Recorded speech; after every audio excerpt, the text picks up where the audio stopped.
The Island of the Skog. Story and Pictures by Stephen Kellogg. Happy reading. I hope you enjoyed this fun book.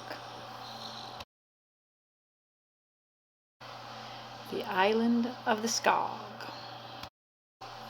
For Hannah.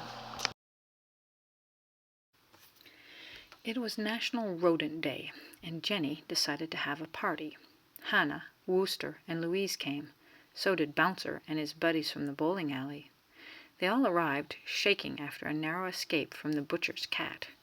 Jenny decided to wheel in the dessert right away. Hot marshmallow cheesecake with raspberry fudge sauce, she announced. Meanwhile, the cat had slipped in with the delivery boy. The mice just barely escaped to the basement. A German shepherd got Granny last night, puffed Hannah. We should stay in our own holes. I'm tired of living in a hole, said Jenny. Let's fight for freedom, cried Bouncer. We'll be soldiers, rough-riding rowdies. I'll be the general and commander-in-chief. Wait, cried Jenny. Let's sail away instead. We'll find a peaceful island. The mice cheered. I'll be the ship's captain, declared Bouncer. Rowdies, you're my crew. It took the mice most of the night to load the ship and roll it to the harbor. Ignoring the crowd at the pier, they sailed bravely out to sea. During the first few days of the voyage, the mice feasted on chocolate waffles and coconut cherry cheese pie. Between meals, they dreamed of their island and tanned their pelts in the sun. As the days passed, it grew colder and colder. The mice were unprepared for winter weather, and they huddled close to the waffle iron. Land ho! Cried Captain Bouncer one morning, as the ship narrowly missed hitting an iceberg. The mice looked at the compass and discovered that they had been sailing towards the North Pole. The compass must have been upside down, insisted Bouncer. I'm tired of being captain anyway. I quit. By the time they reached warmer seas, their food supplies were very low. The mice were seasick, homesick, and convinced they would soon be dead. I'd give $1 billion for one last chocolate-coated cheese puff, moaned Rowdy. Suddenly Jenny cried, Land ho! The book calls it the Island of the Skog, said Wooster. It says, population 1 Skog, but it doesn't say what a Skog is.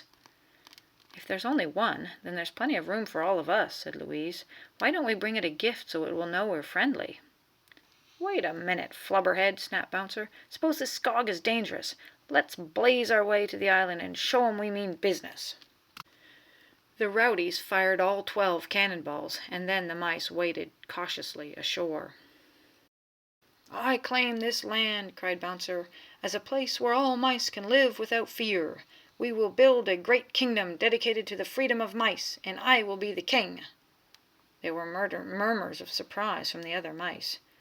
Here we can all feel like kings, said Jenny, and that is the most important part of being king, as everyone knows.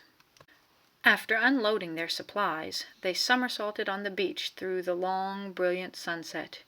How wonderful it was to be on land again.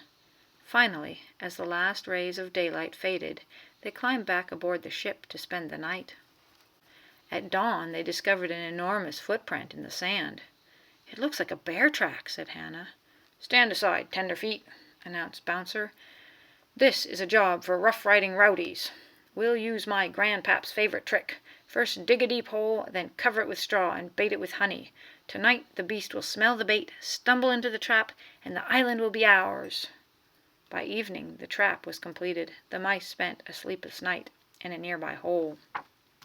The next morning they discovered that the trap was empty. Look, shrieked Hannah. Someone cut the rope. The ship is gone. We're marooned, wailed the mice. Our only chance now, said Bouncer, is to get rid of the Skog before he gets rid of us. Who will volunteer? It looks like a job for the rough-riding rowdies, said Jenny. Whose idea was it to come here anyway, grumbled Bouncer. All eyes turned back to Jenny. I have a plan, she said. We must build a giant kite and tie it to a very long rope.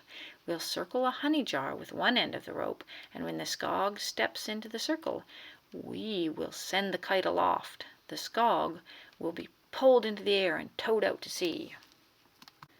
That night the mice hid behind a sand dune and kept watch over the honey jar. Just after dawn, a shadowy figure appeared on the beach. The monstrous creature lurched toward the honey jar. Trembling, the mice sent their kite high into the ocean wind. The plan had worked, but suddenly the Skog came flapping apart, and half of him plunged back to the island. The fallen Skog lay flat and still. "Surrender, you pirate!" puffed Bouncer.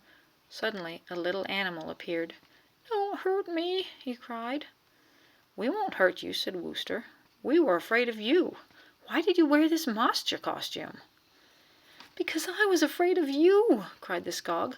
"I was frightened by your cannons and your trap." "What happened to our ship?" demanded Bouncer. "I cut the rope because I thought you were sleeping on board," confessed the Skog. "I've been so lonely here, but I decided it was better to be alone than to be afraid." "If only we'd talked to each other," said Jenny.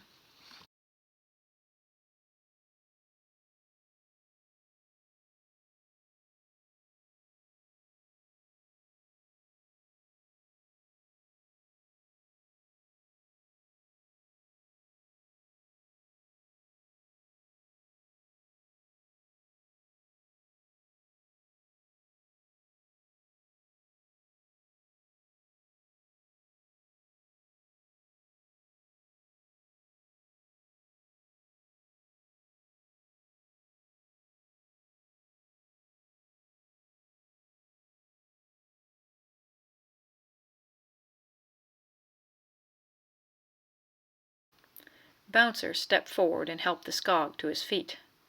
They all agreed to build a village and live together. "Let's make plans right now," suggested Bouncer. "The first thing we'll need is a national anthem. Rowdies, you're the orchestra. The rest of you will be the chorus, and I will lead the music. Line up, everybody." "Heroes, let your voices ring. To our island home we sing. Shelter us from stormy seas. Keep our kitchens stuffed with cheese. Save our pelts from lice and fleas. Save our pelts from lice and fleas. Shout it once, shout it twice. Friends forever, Skogs and mice."